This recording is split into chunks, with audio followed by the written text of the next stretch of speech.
This is a CBC News special presentation.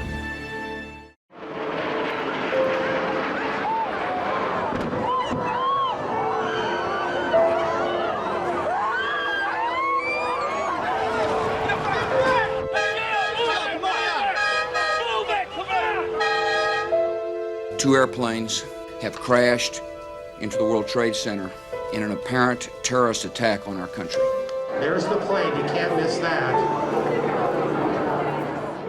We owe our Canadian neighbors a debt of gratitude for helping us as we redirected. You ought to be so proud of everybody here. We're so thankful. How many are you making breakfast for? Approximately 300. So we're trying to do the best we can. What do the effort of people down there put into it? I think it's fantastic. The amount of food we have here is unreal. I mean, people have been supporting from all over, from Lewisport, Botwood, various places around the loop, and that food is just coming in. It's amazing, the response that we're getting. But our plates are never empty. Lord, they're feeding us again. 1,000 miles away from home, we're waiting for a plane. The stuff that's on television there, being the worst of what we're capable of, and then coming here and seeing the best of what we're capable of in this place is just so amazing.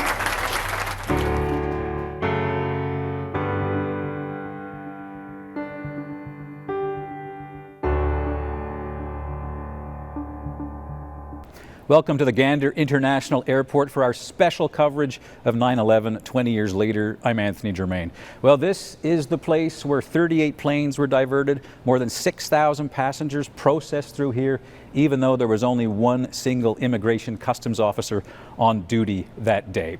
A horrible day for the United States from the images you just saw, but also a story of humanity here in Gander. And it's not just in Gander. From Vancouver to St. John's, more than 220 flights diverted and almost 30,000 nervous, uncertain passengers. Now, I have two people from Gander with me, Brian Mosier and Gina Brown. So, Brian, maybe I'll start with you. What were you doing? We all think about what we were doing back 20 years ago. Where were you? I was a high school media teacher at Gander Collegiate, just starting my second week of the school year, something usually broke in the media program at that point in time, fixing a bad audio cable. I thought that was my biggest problem, my biggest hiccup for the day. Little did I know until I turned on live TV to test it out and saw the North Tower that things were about to get very, very different, and the next 24 hours, and especially the next 5 days through community television, would be days that I couldn't even dream. A remarkable way to really figure out what was actually happening. Gina, tell me about your story. I was different. I was a brand new mom, 2.5-year-old and a 6-month-old. My husband's an air traffic controller, and he kind of looked at me and he said, the airspace is closed. We have dozens of airplanes coming to Gander. We knew what was happening in New York, but we didn't understand how it was going to impact us. And it wasn't long after I saw this elderly couple walking down the street, and I went running out, and I was like, are you plane people? And they were like, yeah, do you want to come into the house? They were like, no, we're good, we're fine. And he explained that they had just come back from Limerick Island. His wife wanted to be there one more time before she passed away. And he said, do you know where I'm from? I said, no. He said, I was 13 when I left Newfoundland. I'm back home. I've always wanted to come back to Newfoundland. And he said, here I am. Amazing. What a strange way to actually make it back home. Now, for me, I was actually working in Parliament Hill as a correspondent covering national defense and transportation. And we didn't know it at the time, but Washington and Ottawa were making some major decisions. And that certainly affected the day for one person here. Bruce Terrace was up in a control tower just above us.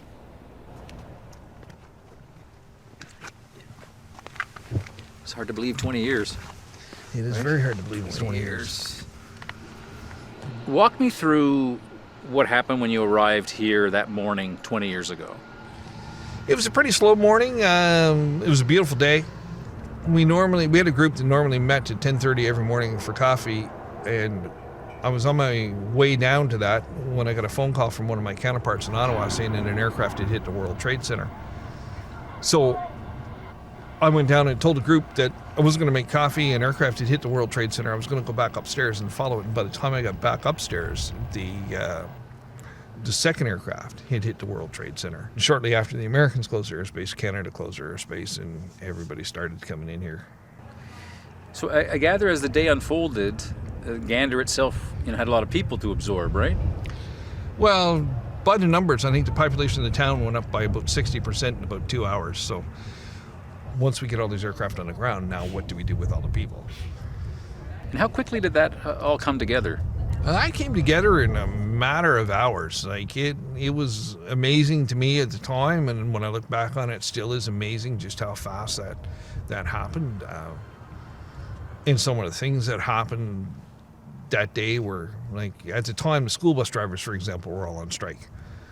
So everybody was concerned because how do you move 6,000 people if you don't have buses? And at one point, I remember getting a phone call in the tower from the airport authorities office saying, like, what are we going to do for buses? And I said, I don't know what you mean. There's buses lined up on the road coming down to the airport as far back as you can see. The bus drivers had immediately realized that they were going to be needed up here, and because of that, they left the picket line, got their school buses, and come up here and lined up waiting to start transporting passengers. Now, I know that you have quite a few stories in and around 9/11. You encountered a guy at the rental car spot. I was walking through the terminal building. There was a gentleman there from the U.S. who was insisting that he be allowed to rent a car to drive home. 9/11 happened on a Tuesday, and he had a business meeting in Chicago, and I can't remember if it was Thursday afternoon or Friday morning, and he was insistent that he be allowed to rent a car to drive home. And they couldn't explain to him, didn't seem to get across to him that A, they weren't going to allow him to leave, but I don't really know that they could stop him from leaving if he really wanted to, but I just said to him, like, how about I give you directions on how to get from here to Chicago? And he kind of looked at me funny, and he said, okay. I said, well, you go about 1.5 miles up the road and make a left turn. Then you go another 1.5 miles and you make a right turn. And then you go 500 miles and sit and line up for a couple hours. And then you get on a big boat for 6 hours. And then once you get off the boat, you drive for another 12 hours, and now you're in Maine. So the only way you're getting to Chicago out of here by Friday is if you go in an aircraft. As it was, I don't know if he made his meeting or not. I guess there must have been a number of people who, here I am in this place called Gander, with no idea really where they were situated, right? There was lineups everywhere in town for every possible payphone or means of communication to communicate with loved ones and stuff. A lot of the airlines didn't even know, I don't think, in the early hours, which aircraft went where. Really? Yeah. That seems kind of chaotic, because I just assume you guys are always tracking every aircraft. You know exactly where they are. We, as air traffic control, we're tracking every aircraft. We know where they all are, but the communications with the airlines was not as satellite-based and stuff as it is now. So in a lot of cases, some of the smaller airlines, I don't think, had the ability to communicate where they were. Right, so they could have planes here and not know that they were actually here.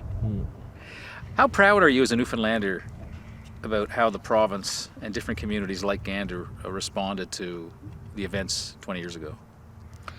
I don't think what went on here would have happened anywhere else in the world, and I have to qualify by saying that, like, for example, Halifax took more aircraft than Gander did, but I don't know that in Halifax anybody ever ended up billeted or in anyone's private accommodations. I think the story is how the community came together and got behind the whole emergency event and did everything that they could for the passengers that were stranded here. And it makes you proud to hear of the way that was done. From an air traffic control point of view, it's probably something that's never going to happen again. Hopefully never going to happen again. That we end up shutting down, airspace in North America. And the strongest memory I have of it is walking outside the night that it was the night of 9/11, and there was all these aircraft parked here, and it was just so completely quiet. It was just, there was no aircraft overhead, there was no engines running, it was just completely quiet. It's very strange to think about the fact that it was 20 years ago. There's people, graduating high school now, that's a historic event too. It makes me feel old, but... Me too. And we'll be meeting some people who weren't born when 9/11 happened. And one of the things Bruce mentioned was the planes were parked nose to tail because people didn't know if there were more hijackers possibly coming. It was absolute chaos. Now, Gina, you mentioned your husband worked in air traffic control. What do you think about when you hear what Bruce remembers? It speaks to me at the incredible qualifications and training that these men and women undergo to be able to handle that kind of stress. That that communication that took place between all of the sectors within the air traffic control, the tower, but also the grounds crews, the refueling trucks, all these things came together in this seamless way that they never could have imagined with so few people there at the time. It speaks volumes as to what they're capable of. And one of the things Bruce also mentioned in that interview was that landing them was one thing, but a few days later actually finding a way to get them back to home was another logistical problem. Brian, when you see what Bruce remembers, what comes through your mind? Just how well oiled the entire machine was that got this 5 days to transpire. Everybody pulled into one direction. We had people land here in the middle of the night who 14 hours later didn't know where they were or why they were here. Remember, 20 years ago, these things in your pocket that you can learn everything about the world on didn't exist.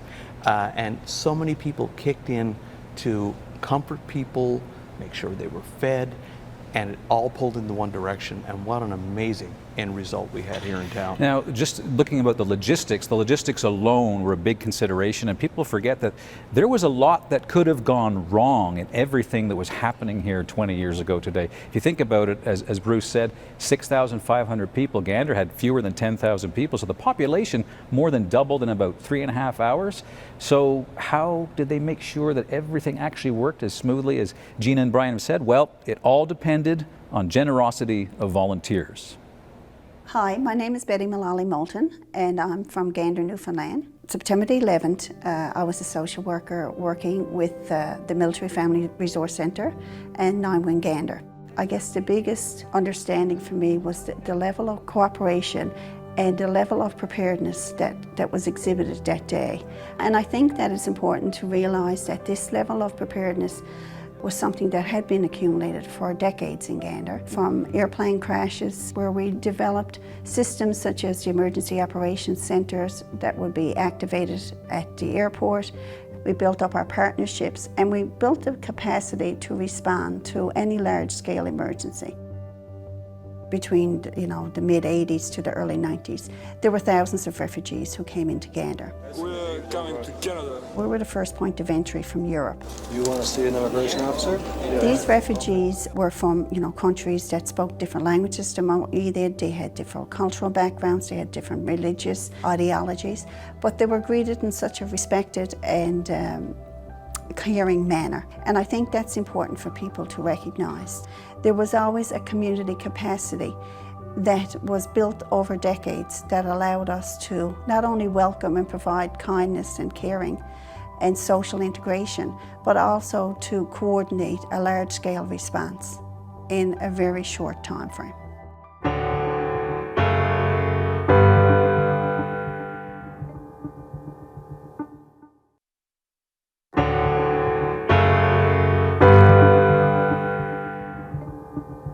Welcome back to Connecting Through Gander, our special coverage of 9/11 20 years later. I'm Anthony Germain. It's difficult not to think back 2 decades and remember the horror and the sorrow and the grief from everything that was lost on that day. But in the aftermath of destruction, 2 strangers managed to find a life of happiness. He was an oil industry worker heading to Houston from the UK, and she was a mom from Texas who was heading back after visiting her son. They were put in the nearby town of Gambo for 5 days, and 20 years later, Nick and Diane Marzin join me now from Houston. Nick, let me start with you. How did you 2 become a couple? We were confronted with this looping news, which was distressing to look at. So another couple, and I latched onto Diane because we were on the same flight and so forth. Another couple and us, we decided to go for a walk and discover what was around. And the other couple, the lady had sandals and the gravel got in her feet, so they turned back. And we carried on, and we spent the rest of the day chatting because we come from very, very different backgrounds. Yeah. And so we had a lot of things to talk about. Yeah. At what point did it become clear that there was a relationship here happening and then a marriage? It over the course of those few days, it grew slowly. But we've been taken care of, having fed us and given us somewhere to sleep. Those wonderful Newfoundlanders started entertaining us, and there was a screeching ceremony the one evening, and that's where lightheartedly Diane had offered to marry me. Well, the master yeah. of ceremonies thought we were married Yes. because we'd been sitting together and chatting and such. So when he found out we weren't married, he said, "Well, I'm a justice of the peace. Or, would you like to be married?" And Diane lightheartedly went, "Well, why not? Why not?" And I'm thinking, well, you know, that might work. I don't know. Well, we were in a place that was heaven. We were taken out of these troubled skies, and we landed on an island in a town with so many wonderful people, and they were doing everything they could. They brought food from their pantries, from their refrigerators to feed us those first couple of days. They sent lunches out to the plane while we were still on it, diapers for the babies, formula. They were just taking care of all of our earthly needs. Now, I understand you have both come back to Newfoundland a number of times to remember your honeymoon, celebrate your anniversary, and I'm told you have seen Come From Away how many times? 118. 118? Yes. And when people look at us thinking, well, you know, we know now they're crazy. Diane's response to that is that it's kind of like we're renewing our vows every time we see it. Yeah. It takes us back to that happy time. Not that we're not happy now, but it takes us back to that first rush of feelings for someone. And so many couples come up to us after the show from the audience, and it has taken them back to that time when they met their special someone. Yeah. Yes. It reminds you of love, and I think the love flowed from those people who were like angels taking care of us. Well, finally, I would like both of you to settle an age-old question here for everybody watching in Canada about destiny. Diane, you were in your 60s. Nick, you were in your 50s. Was what happened 20 years ago, was that fate? Oh, I we definitely believe so. Yeah, I definitely think so. Diane having to kiss me on the school bus going back to the airport. I'd probably still be in Well, England now. I figured that was my last chance because we were going back to the airport to fly to Houston. We were never going to see each other again. So she played a race. Yes, I played my ace card. I see. Well, Diane, you must be one heck of a kisser. Listen, it's been a pleasure talking to both of you. Thank you for sharing such a wonderful story during such a dark time. Really appreciate that. It's really extraordinary. Thank you both very much. Thank you. Thank you. Bye-bye. So Nick kisses a cod, kisses Diane, and then the rest is history. I want to ask you both a question about the relationships that were founded in those intense 5 days here. What kinds of relationships are you aware of, Gina? For me, it wasn't so much the relationships I formed at 9/11. It was the ones that I've subsequently have the fortune of being a part of. We've had so many people come here from all over the world as a result of what happened here. We have had people come here from various museums commemorating 9/11, people with PTSD, first responders, and they're in pain. And they're coming to Gander and the surrounding areas because it's almost a healing. One woman said to me, I had to come here because I had to touch love. And so there's this kind of relationship that you build with these people as they try to connect with you, and those are the relationships I have the pleasure of having now. And certainly we know what happened to so many first responders in the United States, in New York and in Washington, that horrible day. Brian, you must know of some people as an educator who keep coming back. They do, and people want to come back to where they were. They were close to each other over those days, and they were, in a high school you'd have 400 and something people. In the elementary school here you had almost 700, I think over 700. So you get to know each other really well, and people have come back, and it's coming back to the people that they feel that they really connected with over those 5 days. And the relationships are there, they're strong, and it's from the comfort and love. And I guess, as you're actually together, eating together in a place, in this island in the middle of the Atlantic you know nothing about, must be a lot of curiosity, you ask a lot of questions, and you make friendships. You do. Right. All right, now, one of the interesting things that happened, of course, 20 years ago was we know there were a lot of Americans who were here, and there were also people from many different countries, from just about every continent, almost 95 people, or people from 95 different countries, rather. And some people will tell you that people in Newfoundland, Labrador speak English slightly differently, and sometimes not everybody understands what's being said. Well, you can imagine with so many people whose English wasn't their first language, language was something of a challenge. Hi, my name is Sheila Coates. On September 11th, I was living in Appleton in central Newfoundland.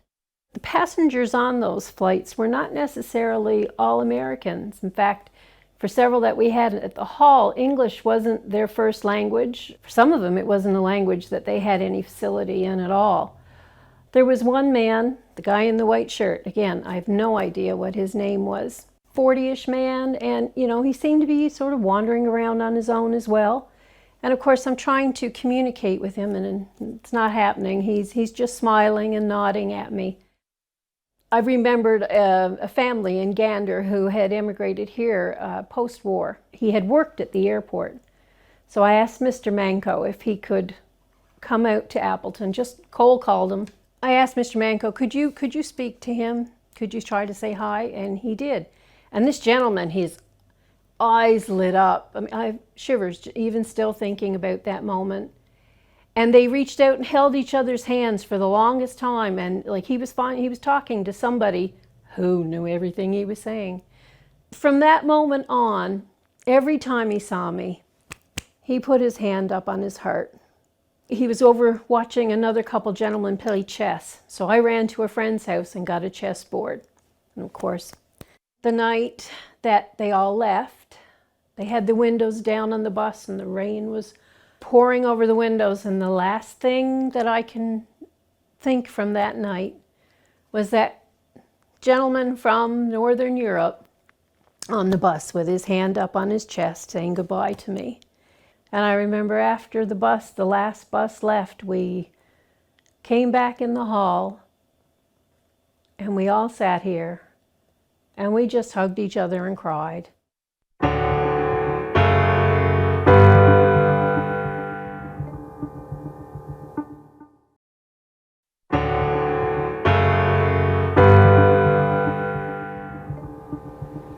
I'm Anthony Germain, welcome back. Well, not far from this international airport, you'll find all kinds of statues of aircraft, as well as old aircraft that are positioned in interesting places and a museum. Now, in Newfoundland, when something big happens, one of two things happens. A great singer comes up and writes a song about it, or B, a very clever artist decides an interesting way to commemorate it.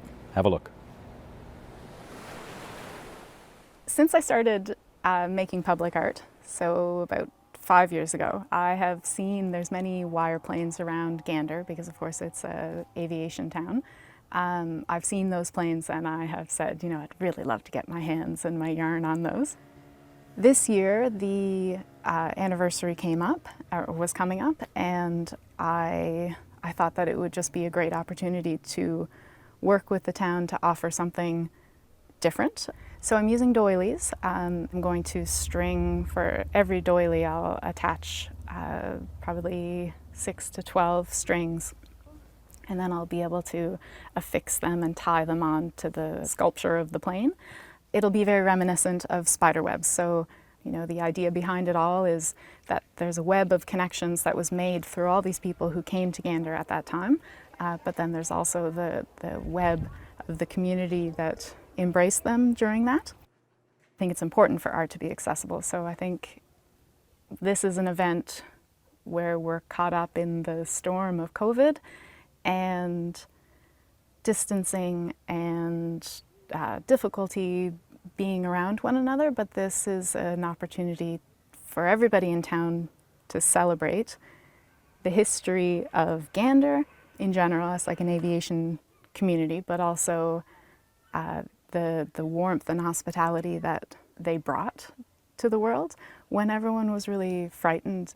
It was such a scary time, and they're like in the moment, nobody knew really what was happening, but it's pretty amazing the kindness that was rolled out to people in Gander. That's the sort of stuff that I was thinking about in wanting to make a public art display. Now, Nina's work was designed to actually show the connections, and as we've discussed, Gina and Brian, you had these intense connections for 5 days, and then all of a sudden, people were gone. What was that like? It was an incredible time, and as has been referred to, it wasn't just Gander. They came to Gander, but they went to Gambo, Appleton, Glenwood, North Arm. Important point. Lewisport. And there was this energy associated with all of these people. It was beautiful weather, no matter where you looked. People were everywhere. And then when they left, it was gone. And so our experience was different here in that the tragedy of 9/11 really for Gander was the story of 9/12. It was what we had to do to take care of all these individuals, and when that energy left, we kind of lost something. So there was this sorrow to see all our friends go. And it happened so quickly. I mean, you have this compressed time where you're trying to make everything work and welcome all of these people, take care of them, getting to know them, and then suddenly you've got to find ways to get them going because pressures to get back home. Brian, what was that like for you? I've heard the line deafening silence used so many times because we were go, go, go, go. No time for yourself. You didn't have time. You were doing this, doing that, doing this, getting this ready, you know, and their needs were yours and yours had to sit in the background. And then as quickly as they arrived, they left. Gone. And now all of a sudden you went to these crowded places for 5 days and now it seemed emptier than before. And the silence was absolutely deafening. It was hard to get your head around because you reverted blip right back to where you were. Right, and I guess there's sort of a collective sigh of relief, but also, oddly enough, a sense of we're going to miss them. Yeah, and we thought that was going to be it. We thought that once they left, the story was done, and it wasn't. It continues to resonate. We never thought that there would be any attention brought to us or what happened that day, and it just continues as a legacy piece. Now you mentioned legacy, Gina, and what's very interesting about this is, of course, the story of what happened here in 9/11 that does continue to go on. And what happened here is being taught in some very interesting and unlikely places around the world. That's coming up after the break.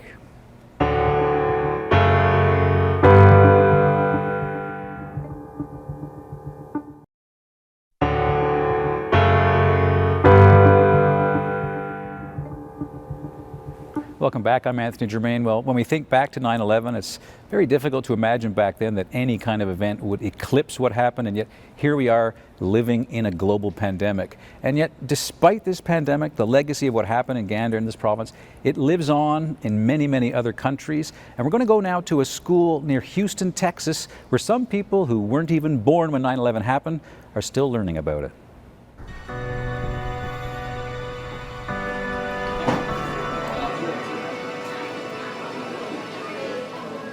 September 11th, the day before, was just like a normal day, right? My name is Madison Hughes. I teach 6th and 7th grade English as a second language at Beck Junior High in Katy, Texas.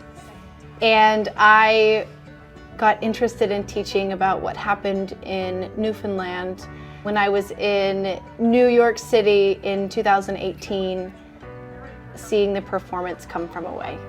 Okay, dream big. Yeah, but what does it mean? Like, you can do what? Hi, my name is Megan Crows. I teach 7th grade at Davila Middle School in Bryan, Texas. I actually got interested in Gander and 9/11 from my best friend Madison, who does this project with me. She has always been big into Broadway and musicals, and for the longest time I gave her a very hard time about this. And for my birthday one year, she took me to see a musical, and from then on I was hooked and decided that I loved this story and we wanted to incorporate it into our classroom. We're trying to hit as many of those teaching standards as we can with this project. So it's really exciting to bring in pieces of Come From Away with drama, bring in personal narratives of people who have written books or spoken publicly about their experiences in Gander. We love to show our kids as much as we can with this project and to get them to see the bigger picture. They are much easier to insert themselves into the story and become a come from away, as most of them weren't born in the United States. Most weren't born, well, all of them weren't born when 9/11 happened. When it happened. So we really try to engage them through that, and it just takes on a mind of its own. But that's what happened, right? They opened their homes to this idea of kindness. From this project, I think what was most important for our students to learn was, you know, everybody is different. And when there are hard times in your life, you can't let those differences define you. You need to come together and help those people, show a lot of compassion, show a lot of kindness. Just don't be afraid to, you know, ask a neighbor if they need a helping hand. I would say that's one of the biggest things that I would love for my kiddos to take away from all this. When we started this, you know, we didn't really know what we were gonna do with it. You know, we were brainstorming one night and we were like, you know, how can we make this a grade? How can we like bring this full circle? And somehow got on the subject of, hey, one of the teaching standards is a friendly letter, and kind of turned into, well, why don't we have our kids, you know, write a letter? And then it became, well, who are we gonna write a letter to? And without knowing that the people of Gander in Town Hall keep all the letters in a binder. We knew none of that. We knew none. We tell everybody who will ask us about this, our students drive this project. You know, they're the ones who came up to us and were like, hey, Miss Crows, Miss Hughes, we want to send our letters. We want to see what happens. So, I mean, we just taught it, and that's really, you know, that's really all we can take credit for. Dear people of Gander, thank you so much for what you did on September 11, 2001. They were really kind to the people, even though they didn't know them. They really needed something positive that day. For example, when we learned the story, my first thought was we were gonna learn the negative thing, but when Miss Hughes started with the slides and saying like kindness is the good thing that happened, I would say that, yeah. I would like to thank you again for what you did last year for us, and thank you for what you did on 9/11/2001. It's just a period of time where we really need to learn good things or good attitudes to know like how to act in the future. It would help us know how to communicate with each other and be kind and choose the right path. I think we had like 9 different countries in our classroom, in one room in a building. And I can't remember who said it, but they were like, yo, this is like a mini Gander, right? In Gander, there were 95, I think, languages spoken in those 5 days that the Plain people were there. They didn't have enough time to learn the language to be able to communicate with everyone, but they were able to show these people through actions and through gestures and words that, you know, you're welcome here, you're safe here. We are celebrating that you are with us, and they didn't have to use a specific language to do that. I think so many of those traits and little lessons along the way really go far. Okay, if you participated during 6th grade. From what I see, they really put themselves in the shoes of the Plain people.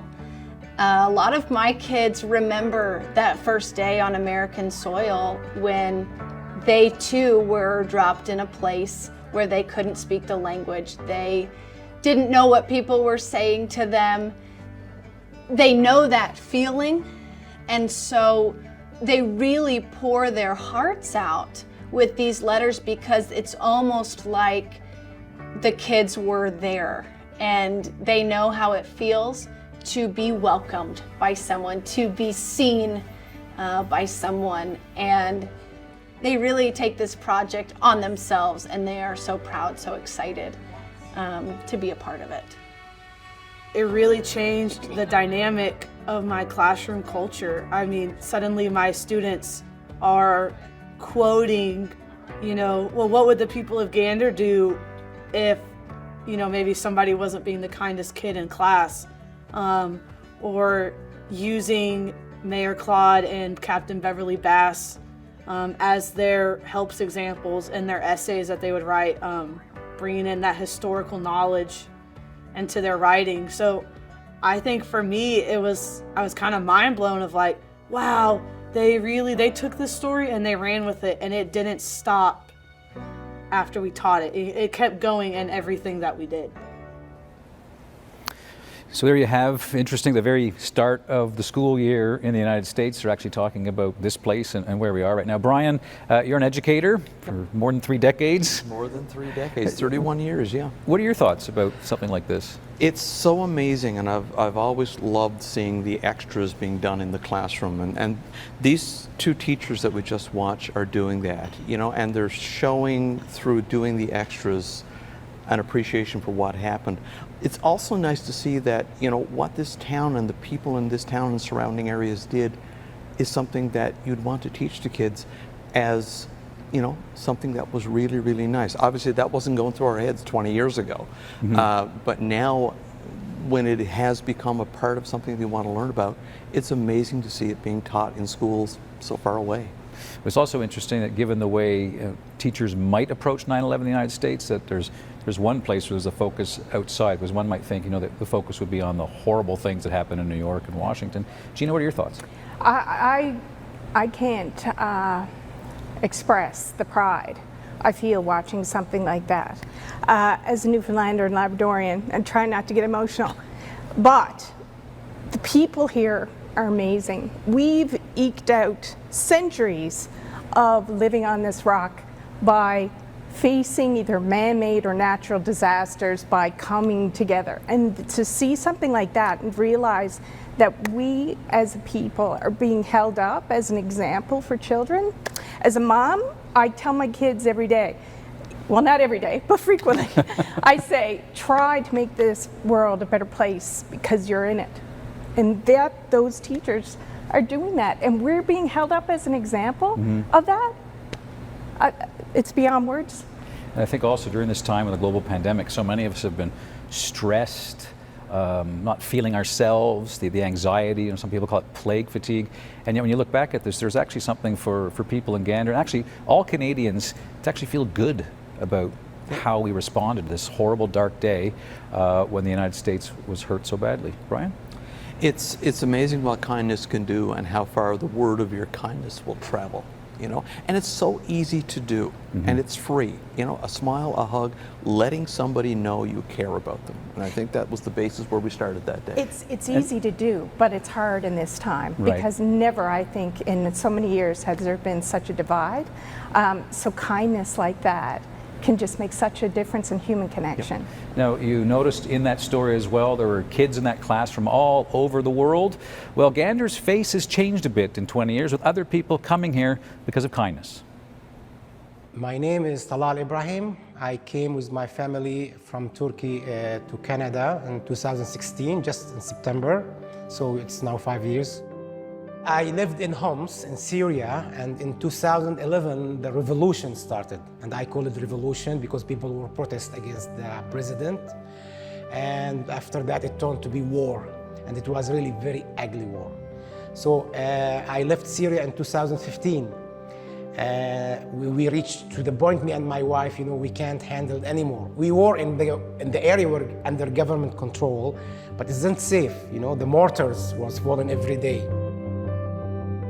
When we came to Canada as refugees, we were seeking for a place of safe, you know, safe country, a peaceful country, and we find all that in Canada.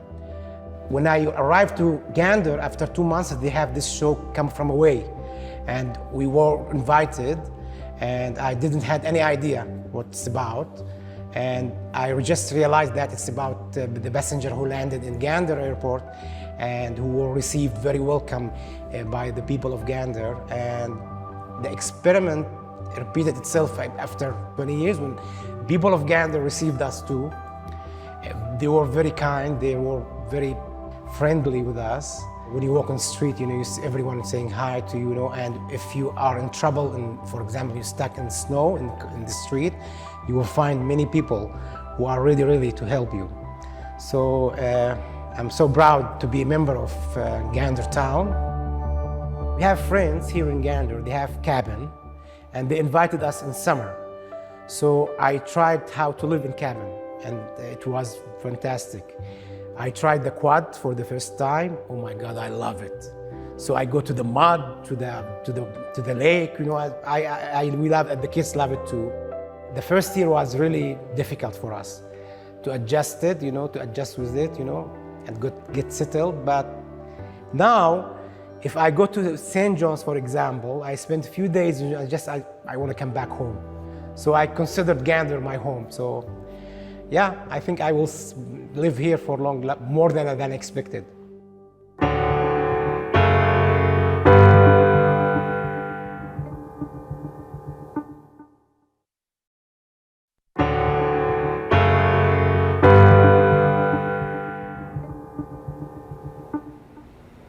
It's time to conclude our special coverage of 9/11 20 years later with some final thoughts from my guests. Gina, what are you thinking about as we conclude?